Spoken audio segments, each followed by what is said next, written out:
Welcome to the Clique podcast. I'm Dani Watson, a mindset and manifestation expert and founder of the Clique, a company that helps women overcome their fears and limiting beliefs to create a life and business that they love.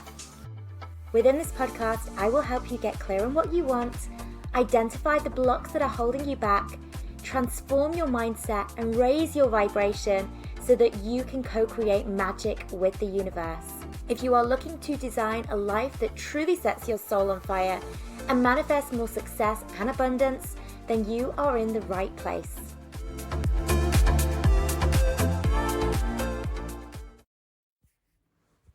What do you do when you wake up in a bit of a funk? So you wake up and you're in a bit of a bad mood, perhaps feeling a little bit negative.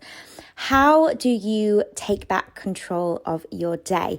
I wanted to share this video because I had one of those days the other day where I woke up and it was kind of one of those days where it just went from bad to worse. And it all started actually with how I woke up.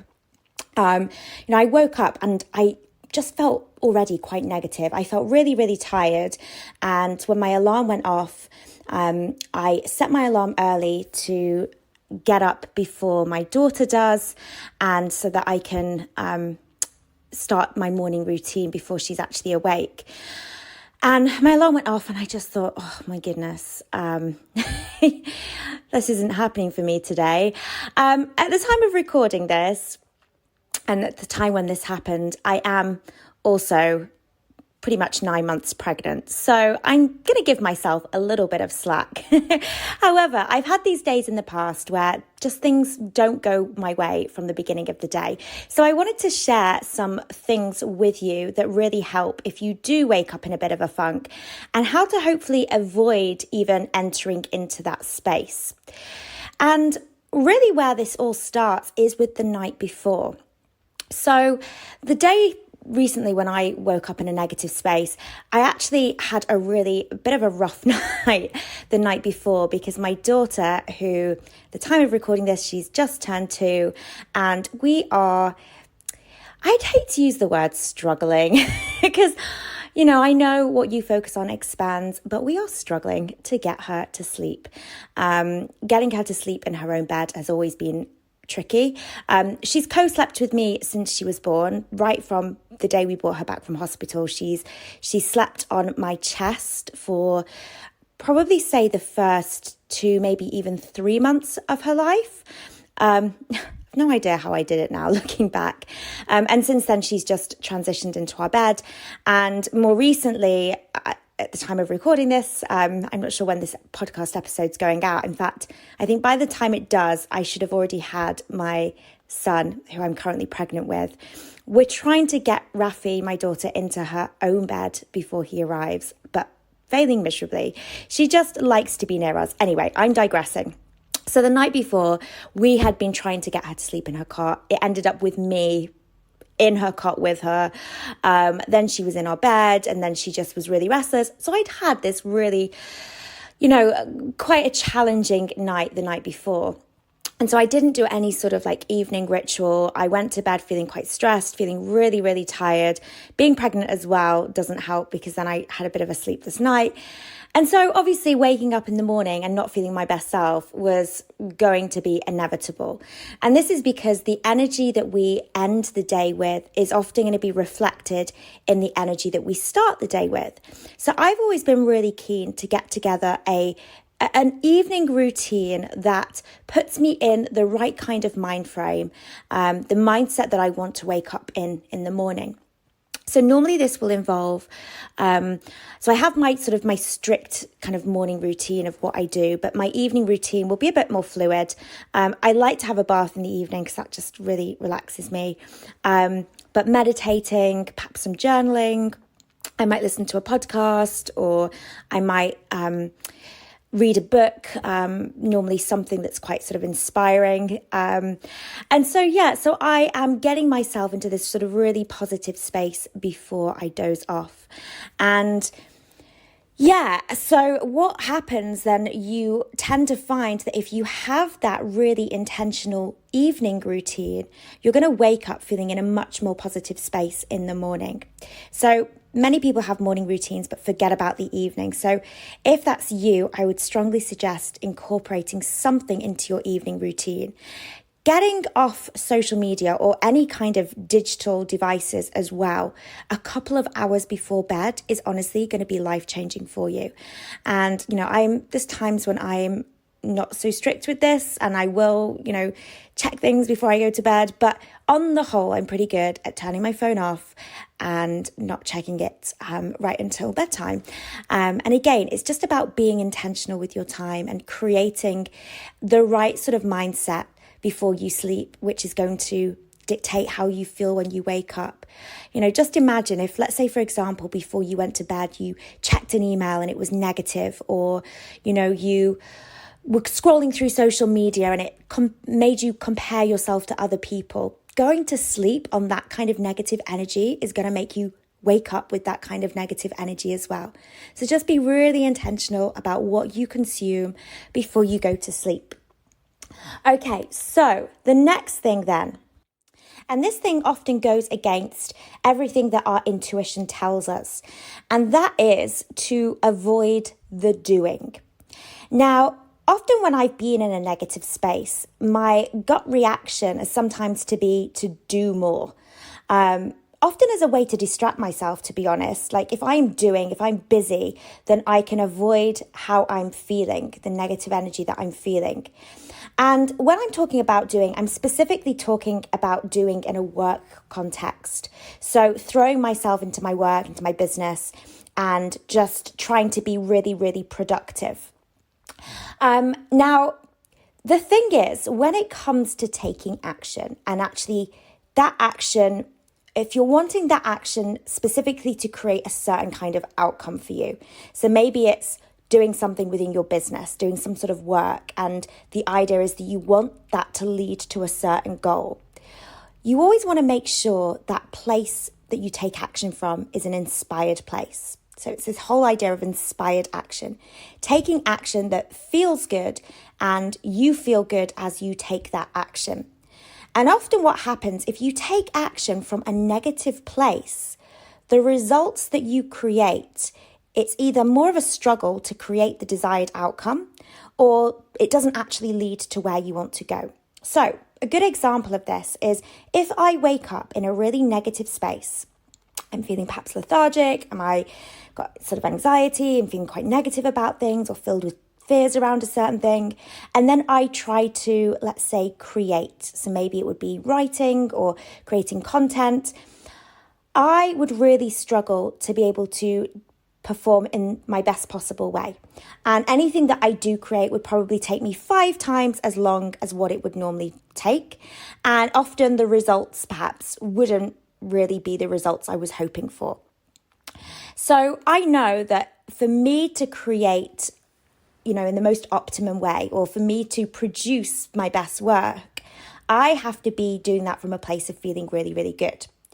And so when it comes to waking up feeling negative, sometimes the worst thing you can do is just soldier on and get on with it. Okay. And I see this actually happen quite often with, let's say, our students in the Clique Academy, where maybe they'll be having a bit of a negative day where they're filled with a lot of fear and self-doubt. And their response to that is to work harder, to do more, to show up more. And it's acting from this place of panic and fear. And whenever we act from a place of panic and fear, again, we just do not create the results we want. We want to create results from this place of love, from this place of inspired action. And so sometimes the best thing you can do is actually to do nothing, or to actually take some time aside and work on your mindset. Do something, anything that is going to make you feel good. And for me, feeling good, it's pretty much 9 times out of 10, it's going to be some sort of mindset work. Of course, like watching, one of my favorite shows, or, I love guilty pleasure TV. And don't get me wrong, that of course does make me feel good. But normally, it's me kind of zoning out for an hour, whereas I could do 5-10 minutes maybe of mindset work, and that completely changes my energy. And so if you do wake up in a bit of a funk, don't just crack on with it and just think, okay, I just need to get on with things and do, and just forget about how I'm feeling. Take the time first to do the things that make you feel better. Okay? Now, let's move on to the next thing. And it kind of follows on from what I just said. Like, do whatever you can to feel better, not necessarily your best self. Okay, now I say this because there was times at the beginning of my journey where I was still going on. There was a lot still going on for me emotionally, mentally. I'd really kind of struggled with my self-worth over the few years leading up to me starting my business. And there were some days where I would wake up and I just feel like I was back to square one again in terms of my mindset, my self-belief, my confidence, my worth. And to make myself feel amazing from that space was just too challenging. And this is the thing. Often when we think about mindset, we think, oh, I've got to be the most positive person I can be today. And actually, that's sometimes putting a little bit too much pressure on yourself. So it's not always about being your best self. It's just being better. What can you do right now to make yourself feel better? Okay? Because from that place of feeling even just a little bit better, you're going to start attracting better thoughts, better energy, better experiences. And the better it gets, the better it gets, the better it gets. Okay? So we don't need to go from 0 to 100 in the space of a few minutes. It may be that to begin with, it's just, what can I do just, for the next 5 minutes to make myself feel that little bit better now? And it might be just sitting down, having a cup of tea and listening to an inspiring podcast or reading a few pages of a book that make you feel good. And you might do that and you might not feel your best self, but you will feel better. And again, the better it gets, the better it gets. Okay? So drop this all or nothing approach because it doesn't have to be like that. Okay? Right, moving on. The next thing I want to say is acknowledge how you are feeling. We're often programmed to believe that emotions are a bad thing. Negative emotions are a bad thing. But really, negativity is often just our ego showing up to protect us in some way. Okay, so ego is basically our defense mechanism from any sorts of threats that we may have. And often this can come in very, very handy when they are real threats to our existence.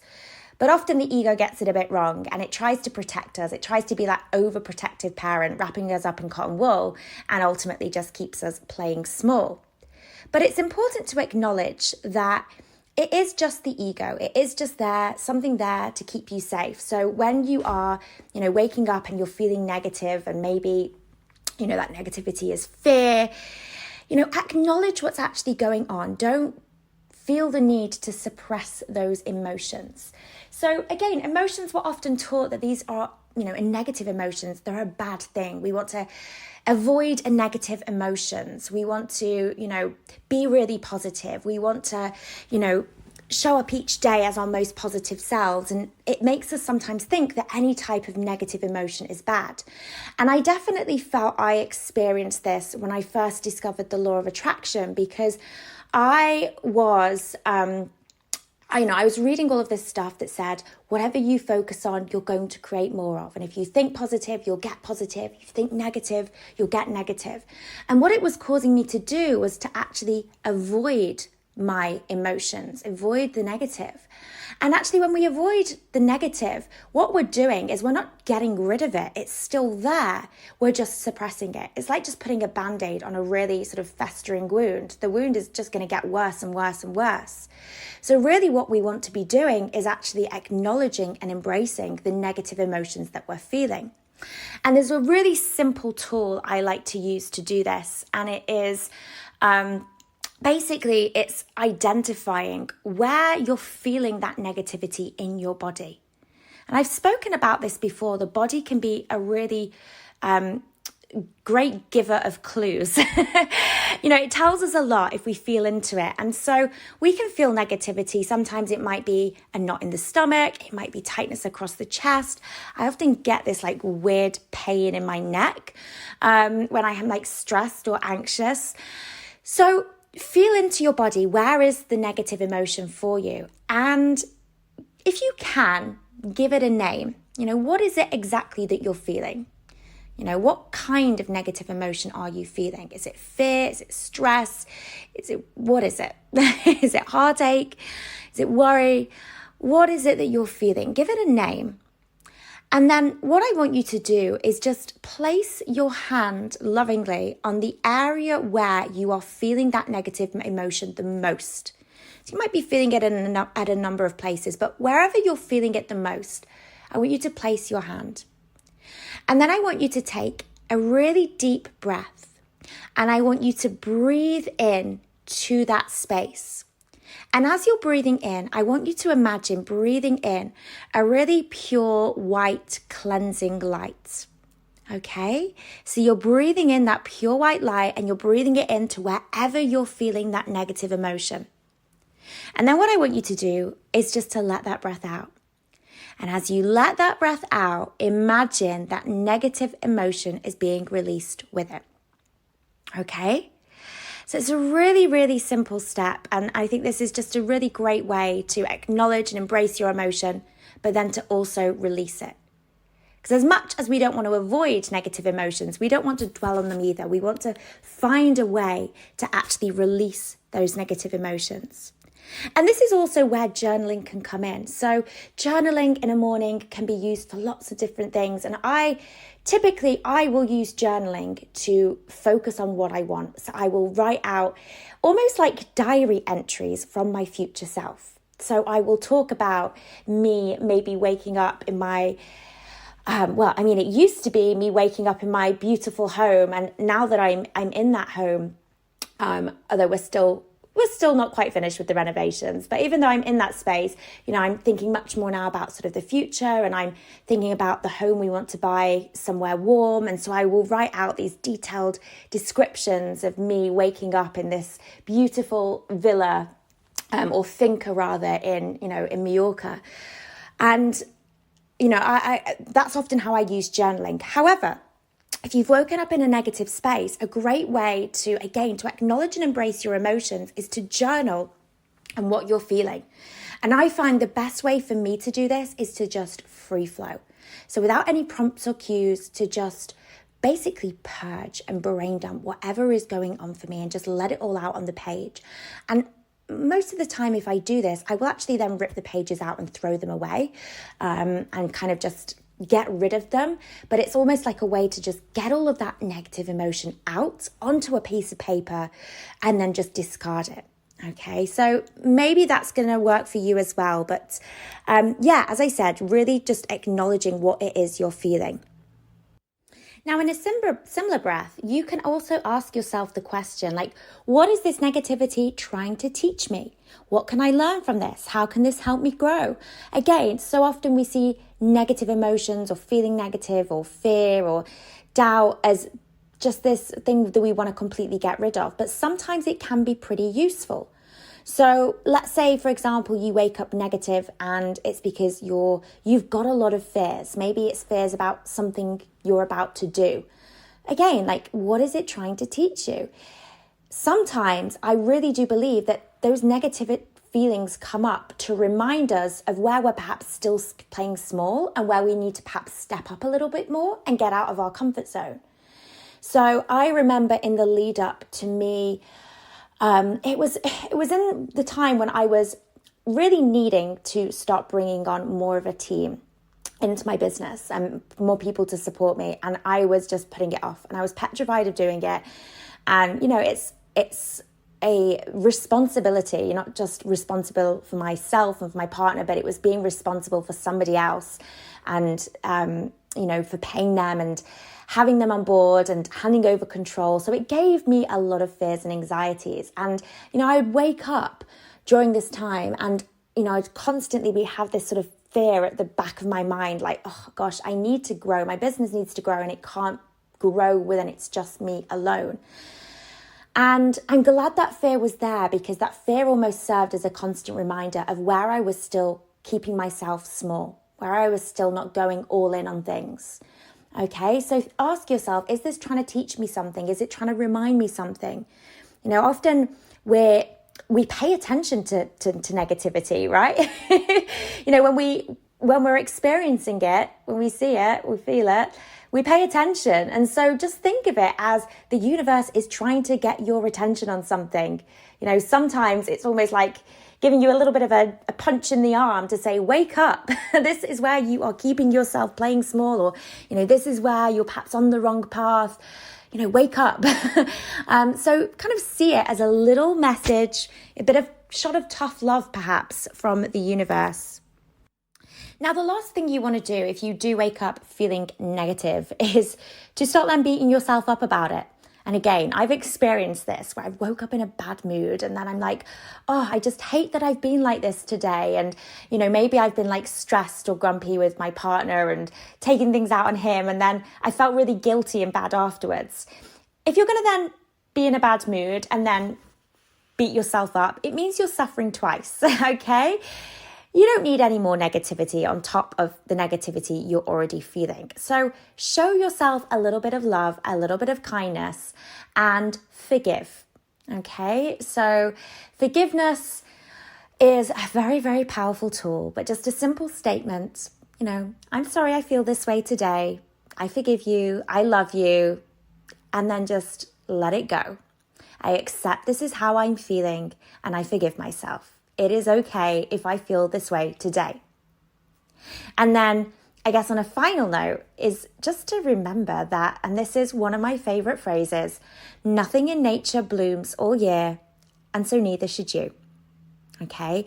To expect to wake up feeling your most positive, vibrant, high vibe self every single day is to deny the fact that you are human. We are human and we are here to have a human experience, which means experiencing the whole breadth of human emotion. And there's going to be days when you wake up and you don't feel so great. There's going to be, cycles in your life where you perhaps feel more negative than others. And that is okay. Just as in the winter, the trees, they shed their leaves and they shrivel up and, the branches are bare, and then it gets to spring and they're full of blossom again. Everything in nature goes through these cycles and just accepts it, okay? You don't see the tree battling with itself, being like, oh God, it's so annoying that I've got no leaves today. Nature just goes with the flow. And this is kind of what you have to do as well. You just have to accept just how you're feeling sometimes and just surrender to it rather than try and force against it, because it's not going to last forever. Everything in nature has its cycle and nothing is permanent. So just because you woke up like this today doesn't need to become this permanent state of being. One negative day does not need to turn into a negative week or a negative month. And remember that the next day you have the opportunity to start again. It is a clean slate. So it might be that you try and work your way out of your funk and whatever you do just does not seem to work. Honestly, on those days, I would just sink into those negative feelings. Do what you can do. As I said, you can journal, acknowledge the feelings, do something that makes yourself feel better. But if it's just one of those days, it is just one of those days and we all have them, okay? And, I think, again, I assumed that, I can't wait to get to this place where I'm just really positive every day. And then I realized, do I, first of all, is that possible? And then second of all, do I even want that? And that might seem crazy to say, but often we really appreciate the amazing days when we've come off the back of a bit of a crap period.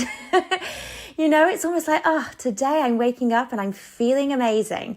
And it's that contrast, that contrast can actually serve you to have, one bad day, but then you have a really amazing day afterwards. How much better sometimes does that amazing day feel because it's come off the back of a not so great day?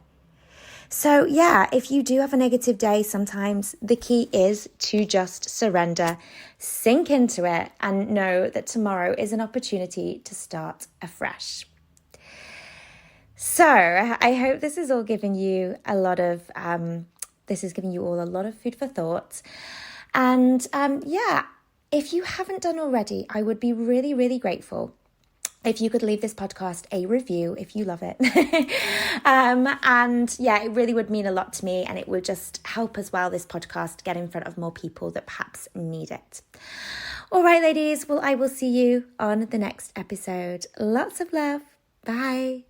If you are wanting to build your own successful online coaching business, make sure to check out Freedom, Abundance and Impact, our free 10-day business and mindset course for coaches and aspiring coaches. To access, simply head to wearetheclique.com and click free course in the menu.